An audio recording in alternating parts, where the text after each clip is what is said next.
Remember the 80s? Big hair, neon clothes, and some absolutely wild television. While Miami Vice and the A-Team still live in our memories, dozens of creative, bizarre, and sometimes genius shows have faded into obscurity. From talking cars to alien superhero suits, these forgotten gems defined an era of television experimentation that we'll likely never see again. Number 20. Ottoman. Imagine if your computer could create a real-life superhero. That's exactly what Ottoman delivered to stunned viewers in 1983. This sci-fi adventure followed Walter Nebusher, a police computer programmer who creates a holographic crime fighter that can step out of the digital world and into reality. Glowing with electric blue light, Ottoman could materialize vehicles out of thin air and transform into whatever he needed with the help of his sidekick cursor, a flying polyhedron that zipped around creating digital objects. The show was revolutionary for its time, featuring cutting-edge special effects that cost ABC a fortune. In fact, Ottoman was so expensive to produce that the network allegedly spent over $1 million per episode on the special effects alone. The glowing suit worn by actor Chuck Wagner required a completely blacked-out set and extensive post-production work, making it one of the most technically ambitious shows of the decade. Critics were divided but fascinated by this technological marvel. The Los Angeles Times called it an electronic daydream for the Atari generation, while others dismissed it as Tron for television. Despite its innovative premise, Ottoman lasted just 13 episodes before being canceled, partly due to its astronomical production costs and partly because it was scheduled against the ratings juggernaut Dallas. Today, Ottoman remains a perfect time capsule of 80s optimism about technology, representing that magical moment when computers were new enough that people could believe they might create actual superheroes. For fans who remember, Ottoman still glows brightly in their memories as a show that dared to dream in electric blue. Number 19. The Phoenix. In 1982, ABC unveiled a concept that blended ancient mysticism with sci-fi adventure in the Phoenix. This forgotten gem followed Bennu, an alien being from a distant planet who awakens from a 50,000-year slumber in Peru, with extraordinary powers including telekinesis, healing abilities, and telepathy. Played with quiet intensity by Judson Scott, Bennu wandered through modern America searching for his companion Mira while helping humans along the way. What made the Phoenix particularly fascinating was its unusual approach to the alien on Earth trope. Unlike other shows where aliens were either invaders or comedic fish out of water, Bennu was portrayed as a spiritually advanced being with almost Christ-like compassion for humanity. His powers weren't used for typical superhero battles, but instead to heal the sick or protect the innocent. Behind the scenes, the show faced tremendous production challenges. The special effects for Bennu's powers depleted the budget rapidly, and network executives reportedly clashed with producers over the show's philosophical tone. One executive famously complained, "We wanted Star Wars and they gave us Buddhist meditation sessions." Critics at the time mostly dismissed the show as New Age nonsense, but it developed a small, devoted following who appreciated its thoughtful approach to sci-fi themes. The Phoenix managed just 5 episodes before ABC pulled the plug, making it one of the shortest-lived sci-fi series of the decade.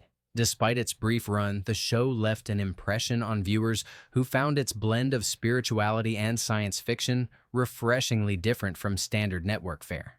Number 18. Manimal.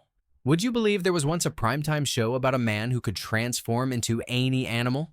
Manimal, which premiered on NBC in 1983, starred Simon McCorkindale as Dr. Jonathan Chase, a wealthy professor with the ability to shapeshift into animals to fight crime. The transformation sequences, created by Oscar-winning makeup effects artist Stan Winston, were groundbreaking for television at the time and ate up massive portions of the show's budget. The sheer audacity of the premise made Manimal instantly memorable. Each episode featured Chase dramatically transforming into animals with bone-cracking, skin-rippling special effects that were simultaneously impressive and slightly disturbing for primetime television. The show opened with perhaps the most gloriously over-the-top narration in TV history. Dr. Jonathan Chase. Wealthy, young, handsome. A man with the brightest of futures. A man with the darkest of pasts. From Africa's deepest recesses to the rarefied peaks of Tibet, heir to his father's legacy and the world's darkest mysteries. Critics absolutely savaged the show. The Washington Post called it the silliest show of the fall season, while Time magazine nominated it for the most thoroughly preposterous premise in prime time. Despite the critical drubbing, Manimal developed a cult following that appreciated its complete commitment to such a bizarre concept. NBC pulled the plug after just 8 episodes, making it one of the network's most famous failures. Ironically, the show's cancellation only enhanced its legendary status among fans of campy television. In 2015, Sony announced plans for a Manimal movie with Will Ferrell and Adam McKay producing, proving that some concepts are too gloriously ridiculous to stay forgotten forever. Number 17. Misfits of Science. Before Courtney Cox was sipping coffee at Central Perk, she was hanging out with a team of superpowered outcasts in NBC's Misfits of Science. This 1985 series followed a group of people with extraordinary abilities who were brought together by a research scientist to solve crimes and help others with similar powers. The team included Johnny B, who could generate and control electricity, Gloria, a telekinetic teenager played by Cox, and Dr. Elvin Lincoln, who could shrink himself to tiny sizes. What made Misfits of Science stand out was its lighter approach to the superhero genre. Unlike the grim vigilantes that would later dominate superhero media, the Misfits were a fun-loving group who approached their powers with humor and wonder.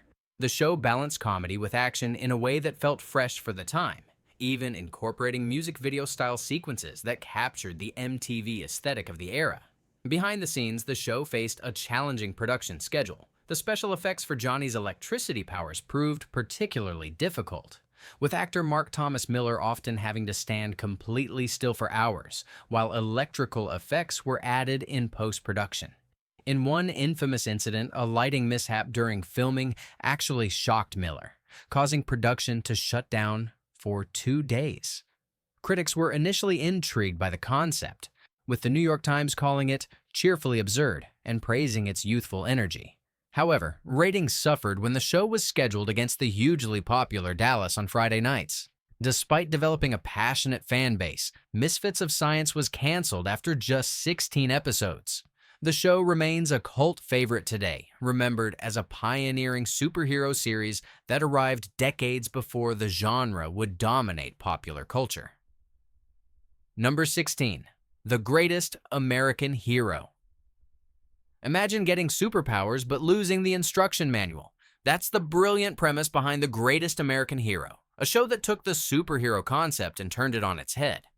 William Katt starred as Ralph Hinckley, a high school teacher who receives a super suit from aliens but has no idea how to use it properly. The result? Chaotic flying scenes where Ralph careens through the air, crashing into buildings and trees while screaming in terror. What made this show truly special was its perfect balance of comedy and heart. Ralph wasn't your typical confident superhero. He was an ordinary guy thrust into extraordinary circumstances who just wanted to do the right thing. His partnership with FBI agent Bill Maxwell created one of television's great odd couples, with Maxwell's hard-nosed pragmatism constantly clashing with Ralph's idealistic teacher mentality. The show's theme song, Believe It or Not, became a massive hit in its own right, reaching number 2 on the Billboard charts in 1981 and outselling the actual popularity of the show itself. Creator Stephen J. Cannell later revealed that ABC executives initially hated the song but were overruled when test audiences responded enthusiastically.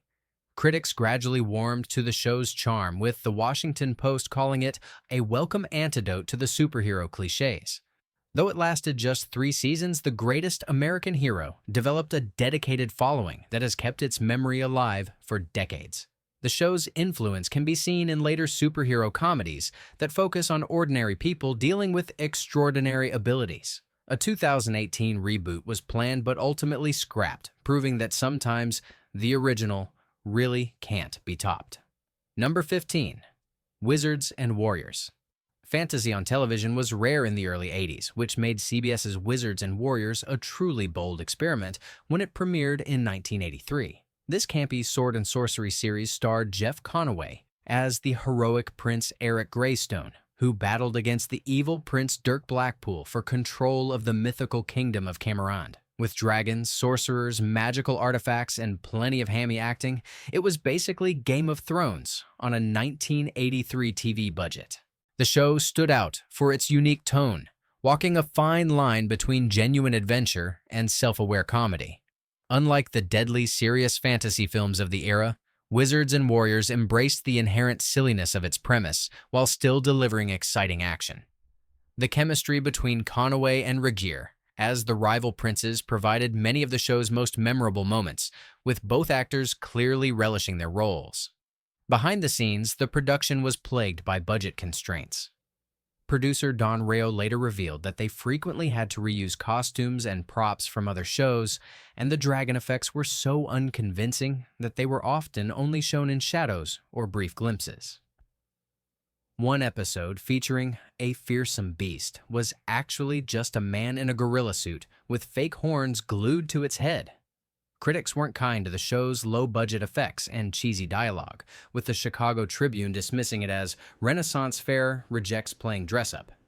Despite this, the series developed a passionate following among fantasy fans desperate for any representation of the genre on television. CBS canceled the show after just 8 episodes, but Wizards and Warriors has maintained a cult following among 80s fantasy enthusiasts who appreciate its pioneering attempt to bring sword and sorcery to the small screen. Number 14. Street Hawk. Long before Batman got his motorcycle, television gave us Street Hawk, a high-tech super motorcycle that could hit speeds of 300 miles per hour and pack enough firepower to make the Pentagon jealous. This 1985 action series starred Rex Smith as Jesse Mack, a police officer who secretly operates an advanced motorcycle created by the government for crime-fighting purposes. Think Knight Rider on 2 wheels with a hefty dose of 80s attitude thrown in. What made Street Hawk stand out was its incredible motorcycle stunts and the sleek design of the bike itself. The actual Street Hawk motorcycle was a modified 1984 Honda XL500 with custom bodywork that cost over $100,000 to build. The show spared no expense on spectacular jumps, chases, and crashes that pushed the boundaries of television action sequences at the time. One particularly dangerous stunt involved jumping the bike through a plate glass window, which resulted in the stuntman being hospitalized for 2 weeks. The series also featured a pulsing electronic soundtrack by Tangerine Dream that perfectly captured the high-tech essence of the show. Their theme song became so popular that it was released as a single in Europe, reaching the top 10 in Germany.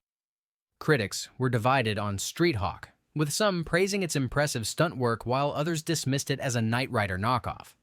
The Los Angeles Times called it Knight Rider with less personality but better stunts, which wasn't entirely unfair.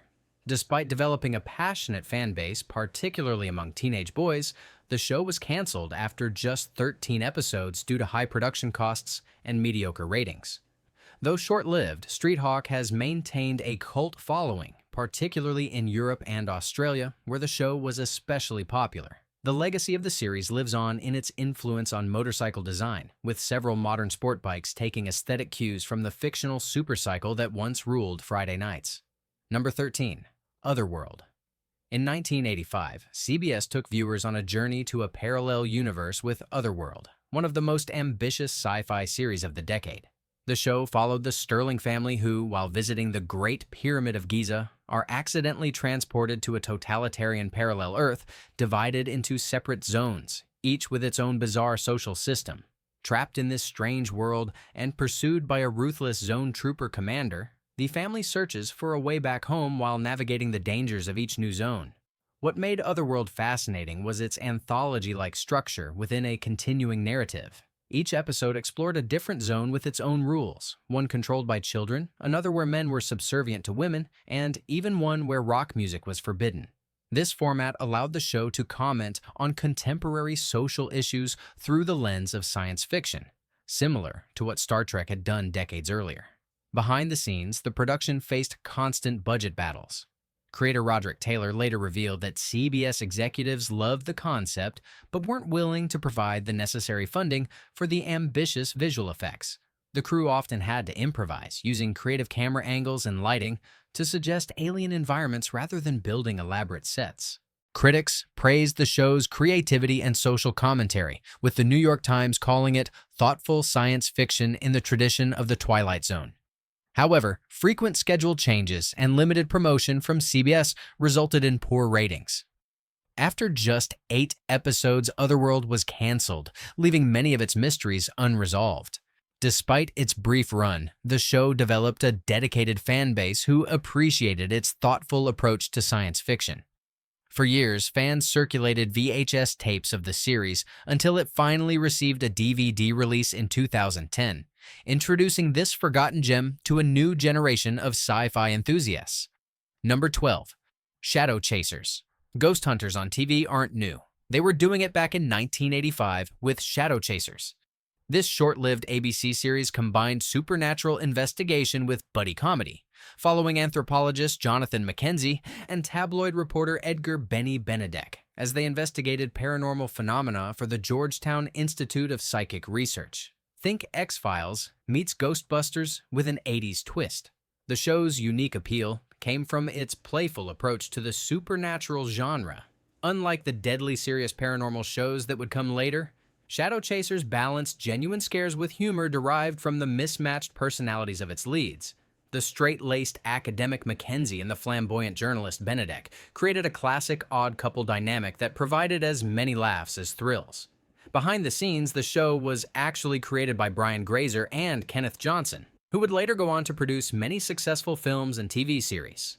ABC had high hopes for the series, giving it a substantial budget for special effects that were impressive for television at the time. One episode featuring a demonic manifestation used practical effects that were so convincing that several crew members reportedly refused to be on set during filming. Critics were initially intrigued by the concept, with Variety calling it a refreshing blend of chills and chuckles. However, the show struggled to find its audience, partly because ABC kept changing its time slot, making it difficult for viewers to follow. After just 14 episodes, Shadowchasers was canceled, becoming yet another casualty of the notoriously difficult 1985 to 86 television season. Though largely forgotten today, Shadowchasers represents an important stepping stone in paranormal television, bridging the gap between the campy, supernatural shows of the 70s and the more serious approach that would dominate in the 90s with The X-Files. For those who remember it, the show remains a charming time capsule of 80s supernatural entertainment. Number 11. Captain Power and the Soldiers of the Future. In 1987, television witnessed one of its most technologically ambitious shows ever, with Captain Power and the Soldiers of the Future. This post-apocalyptic sci-fi series wasn't just a show, it was an interactive experience. Special segments allowed kids at home to use toy spaceships that responded to light patterns on the screen, letting them shoot at enemies and rack up points.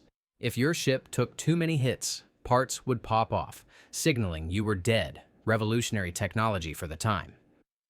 Set in the year 2147 after machines had conquered Earth, the show followed Captain Jonathan Power and his team of resistance fighters battling against the tyrannical Lord Dredd and his robot armies. Despite being marketed as a children's show, Captain Power featured surprisingly mature themes, including genocide, torture, and the ethics of war. One episode even depicted the death of a main character, shocking viewers accustomed to the consequence-free action of typical 80s cartoons. The production broke new ground technologically, being one of the first television series to extensively use CGI for its robot villains. These computer-generated sequences cost a fortune, with each 22-minute episode reportedly costing over $1 million to produce in 1987 dollars.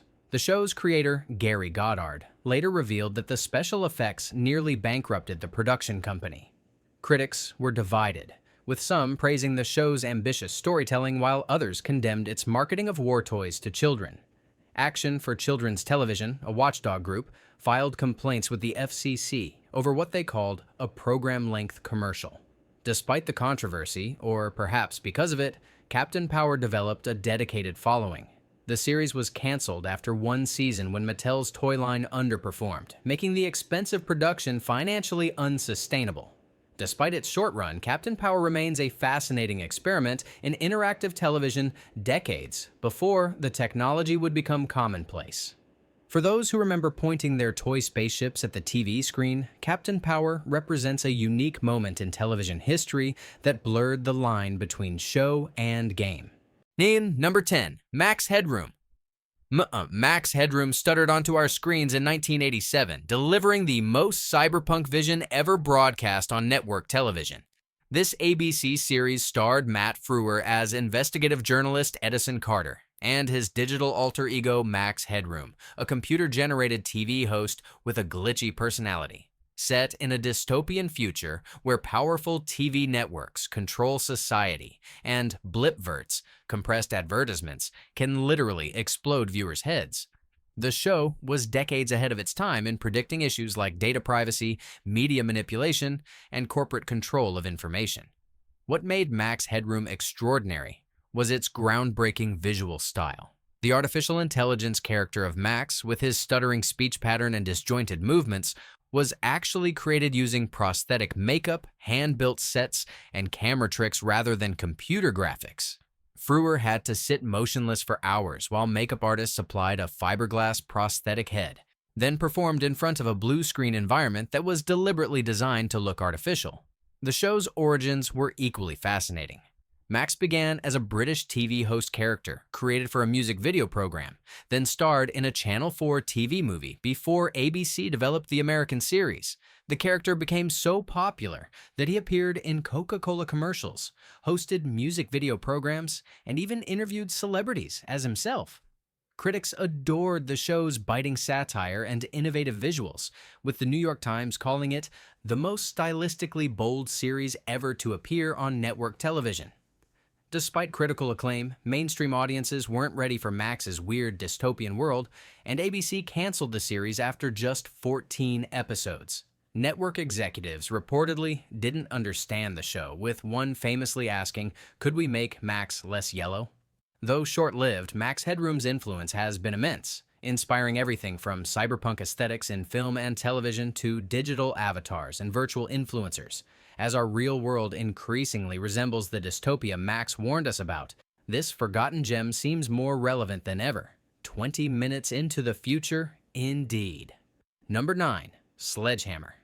In 1986, while other cop shows took themselves deadly seriously, Sledgehammer burst onto ABC with guns blazing and tongue firmly in cheek. This wickedly funny parody starred David Rash as the titular detective, a Dirty Harry-style cop so trigger-happy he slept with his gun, talked to it affectionately, and solved most cases by shooting first and not bothering with questions later. His catchphrase, "Trust me, I know what I'm doing," usually spoken moments before disaster struck. What made Sledgehammer so brilliant was its fearless commitment to satire in an era dominated by straight-faced cop shows like Miami Vice and Hill Street Blues. Creator Alan Spencer, just 25 years old when the show premiered, crafted a series that mercilessly mocked police procedural cliches while delivering genuinely clever comedy. The show took shots at everything from foreign policy to gun culture with a sharpness rarely seen in network comedy.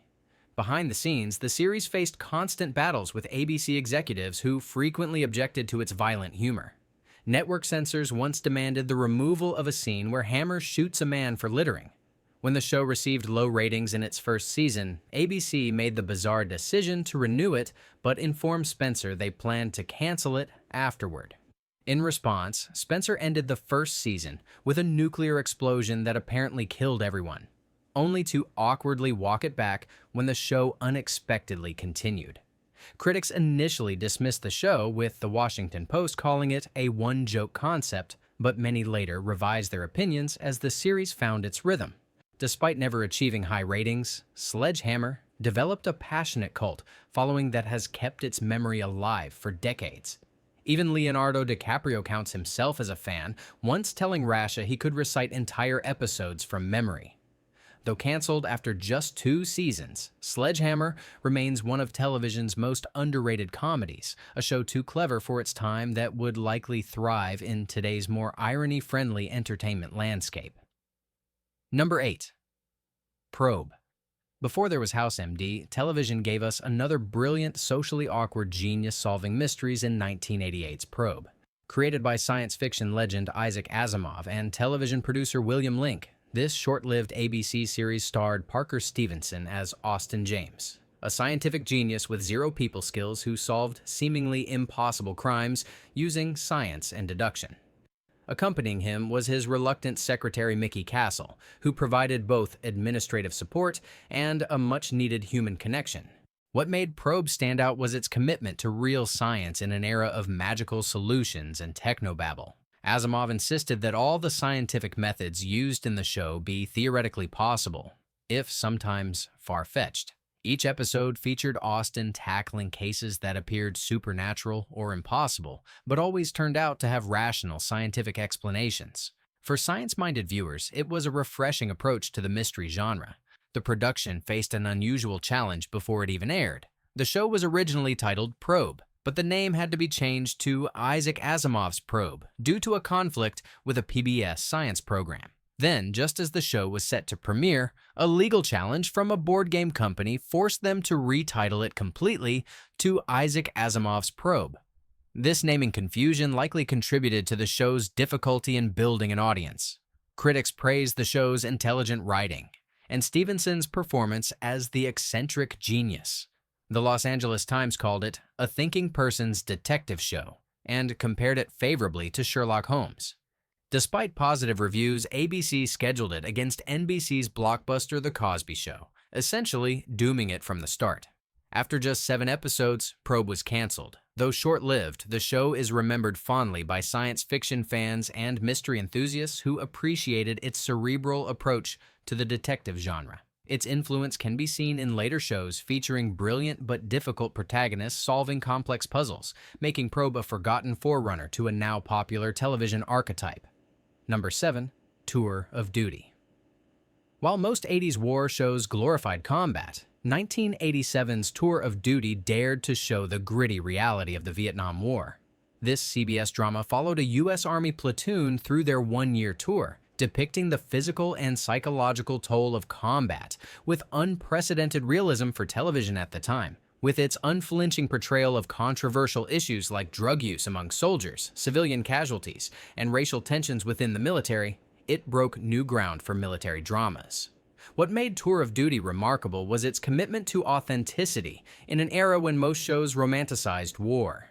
The producers hired Vietnam veterans as consultants, and the cast underwent actual military training before filming began. The show's attention to detail extended to period-accurate equipment, vehicles, and even language, creating a sense of verisimilitude that impressed veterans. One memorable episode featured a character stepping on a landmine and standing frozen for the entire episode while his comrades tried to disarm it. A tense, harrowing hour of television rarely matched since. Behind the scenes, the production faced significant challenges. The Philippine location shoots were frequently disrupted by the country's political instability, with some filming days lost to local insurgent activity. Several actors later spoke about the grueling conditions, with temperatures regularly exceeding 100 degrees while they performed in full military gear. The theme song, a stirring version of the Rolling Stones' Paint It Black, became so associated with the show that many viewers can't hear the song today without thinking of Tour of Duty. Critics praised the show's honest portrayal of the war, with the New York Times calling it television's most serious attempt to deal with Vietnam. Despite strong reviews, the series struggled in the ratings against lighter fare. CBS moved it to the death slot of Saturday nights for its 3rd season, effectively ensuring its demise. After 58 episodes, Tour of Duty was canceled, but not before setting a new standard for how war could be depicted on television. The series has maintained a dedicated following, particularly among veterans who appreciate its realistic portrayal of military service. For many viewers, Tour of Duty remains the most honest depiction of the Vietnam War ever presented on network television. Number 6. Werewolf. In 1987, FOX launched its network with several experimental shows, but none were quite as unique as Werewolf. This horror series followed the tragic journey of Eric Cord, a college student bitten by his werewolf roommate and transformed into a lycanthrope himself. To break the curse, Eric had to kill the originator of his bloodline, a seemingly immortal werewolf named Janos Scorzini. What made Werewolf stand out was its approach to the genre as a serious dramatic thriller rather than campy horror. The transformation sequences, created by Oscar-winning makeup artist Rick Baker, were genuinely disturbing for television at the time, showing bones cracking and skin stretching as Eric painfully transformed into the beast. The show also employed a unique visual technique where the werewolf was never shown in full light or for extended periods, enhancing the horror through suggestion rather than explicit visuals. The series embraced a fugitive format similar to The Incredible Hulk, with Eric constantly on the run from both a determined bounty hunter and his own monstrous nature. This premise allowed the show to explore new locations and characters each week while maintaining the central narrative of Eric's quest to end his curse. Behind the scenes, the production faced enormous challenges with the practical werewolf effects. The full transformation sequence reportedly took up to 12 hours to film, with York enduring extensive time in the makeup chair. The physical costume was so hot and restrictive that the performer inside could only work for 20 minutes at a time before needing a break. Critics were surprisingly receptive to the show, with Variety praising its cinematic quality unusual for television. Despite modest ratings, Werewolf developed a passionate following. Unfortunately, production costs and scheduling issues led to its cancellation after just 29 episodes. The final episode ended on an unresolved cliffhanger, leaving fans perpetually wondering about Eric's fate. Though short-lived, Werewolf established a template for serious horror television that would later influence shows like The X-Files and Supernatural, proving that horror could work on television as more than just anthology tales or comedy-tinged frights. Number 5. Crime Story. Before The Sopranos revolutionized television crime drama, Michael Mann's Crime Story was breaking all the rules back in 1986. Set primarily in early 1960s Chicago, this NBC series chronicled the epic cat and mouse game between Lieutenant Mike Torello and ambitious mobster Ray Luca. What set Crime Story apart was its serialized narrative structure, practically unheard of in 1980s network television, where episodes built upon each other to tell a sprawling crime saga. The show's cinematic quality was unprecedented for television at the time. Mann, fresh off his success with Miami Vice, brought his signature visual style to Crime Story, filling it with period-perfect details, moody lighting, and compositions that looked more like film noir than typical TV fare. The production spared no expense, recreating 1960s Chicago and, later, Las Vegas, with vintage cars, authentic costumes, and actual historic locations, giving the series a level of authenticity rarely seen on television. Behind the scenes, Crime Story benefited from unusual authenticity in its casting and writing. Star Dennis Farina had been a Chicago police officer for 18 years before becoming an actor, lending genuine law enforcement perspective to his role. Several former cops and actual reformed criminals served as consultants for the show, providing details that gave the series its gritty realism. Critics adored Crime Story, with the New York Times calling it the most innovative new program of the season. Despite critical acclaim, the show struggled in the ratings, particularly when NBC scheduled it against the massively popular Moonlighting. After 2 seasons and 43 episodes, Crime Story was canceled, ending on an explosive cliffhanger that was never resolved. Though it didn't last long, Crime Story's influence has been enormous. Its serialized storytelling approach paved the way for the complex, season-long arcs that would later become television's gold standard.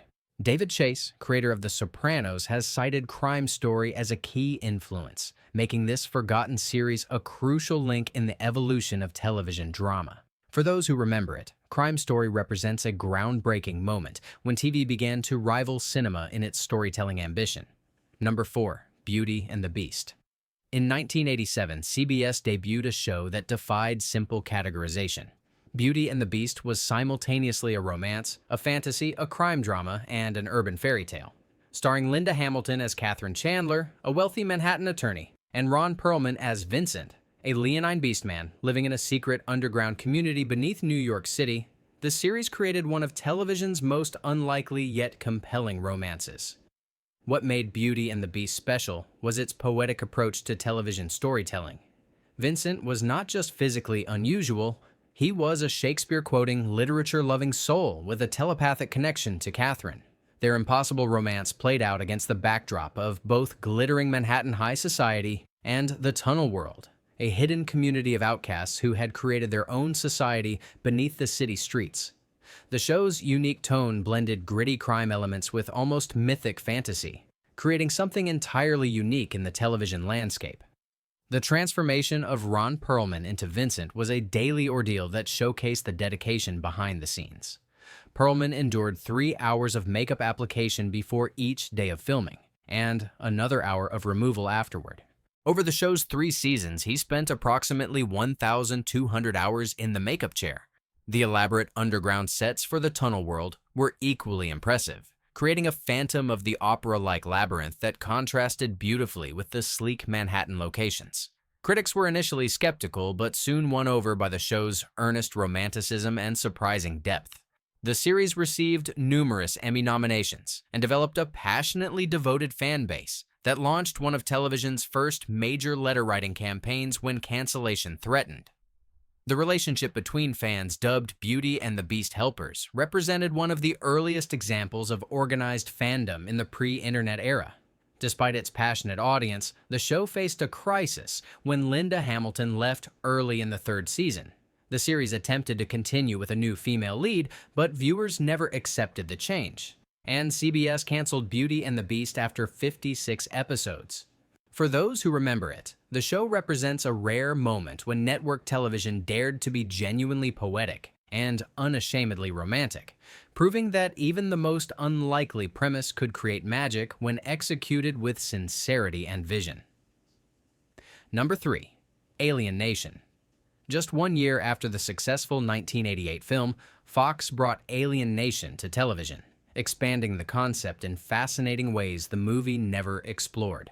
Set in 1991 Los Angeles, the series depicted the social challenges following the arrival of 250,000 alien newcomers, refugees whose slave ship had crashed on Earth. The show followed the partnership between human detective Matthew Sykes and newcomer detective George Francisco, as they navigated both crime-solving and the cultural tensions between humans and aliens. What made Alien Nation remarkable was its use of science fiction as a lens to examine real-world social issues.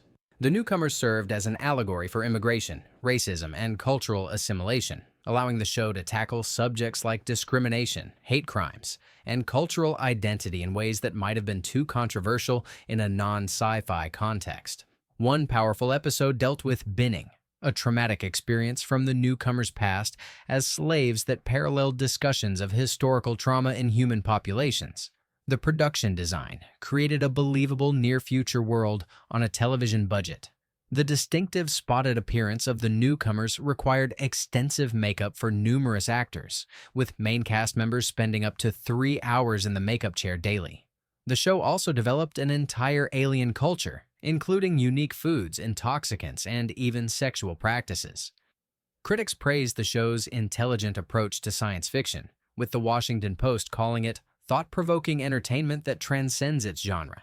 Despite strong reviews and a dedicated audience, Alien Nation became a casualty of Fox's financial difficulties in 1990. The network, still in its early years, canceled all its expensive dramatic programming, ending Alien Nation after just one 22-episode season. The show's passionate fan base refused to let it die, however. Their persistent campaign eventually led to 5 television movies between 1994 and 1997 that continued the story. For science fiction fans, Alien Nation remains one of television's most thoughtful explorations of how humanity might react to actual aliens among us, asking questions about tolerance and understanding that remain relevant decades later. Number 1. Twin Peaks. In 1990, a bizarre murder mystery set in a strange Pacific Northwest town changed television forever. Twin Peaks, created by film director David Lynch and television writer Mark Frost, defied every convention of network drama. The series began with the discovery of homecoming queen Laura Palmer's body wrapped in plastic, launching an investigation led by FBI Special Agent Dale Cooper, a quirky detective with a love for fine coffee, pie, and Tibetan mysticism. But what started as a murder mystery quickly evolved into something far stranger, a surreal exploration of the darkness lurking beneath small-town America. What made Twin Peaks revolutionary was its fearless weirdness in a landscape of predictable network fare. David Lynch brought his surrealist filmmaking sensibilities to television, incorporating dream sequences, supernatural elements, and symbolic imagery that had never been seen on network TV. The show's influence on television aesthetics cannot be overstated. From its cinematic visual style to Angelo Badalamenti's haunting musical score, Twin Peaks elevated television from small screen thinking to something genuinely artistic. Behind the scenes, the production was as unusual as the show itself. Lynch insisted on strange, counterintuitive casting choices, hiring actors like former Miss Twin Peaks contestant Sherilyn Fenn and singer Julie Cruz based on their unique qualities rather than traditional acting backgrounds. The network was often baffled by Lynch's creative decisions. Executives reportedly were confused by scenes like the now iconic Red Room sequence, with one asking, "But what does it mean?" Lynch's response, "That's for the audience to decide." Critics were initially enchanted, with Time magazine calling it the most hauntingly original work ever done for American TV. The series became a genuine cultural phenomenon during its first season, with Who Killed Laura Palmer becoming the water cooler question of 1990. Viewing parties sprang up across America, and the show's quirky characters and quotable dialogue entered the popular lexicon. However, Twin Peaks' meteoric rise was matched by its rapid fall. Network pressure to resolve the central murder mystery against Lynch's wishes, combined with an increasingly bizarre narrative, caused viewers to tune out during the second season. ABC canceled the series after 30 episodes, though Lynch would return to this world with the film Twin Peaks.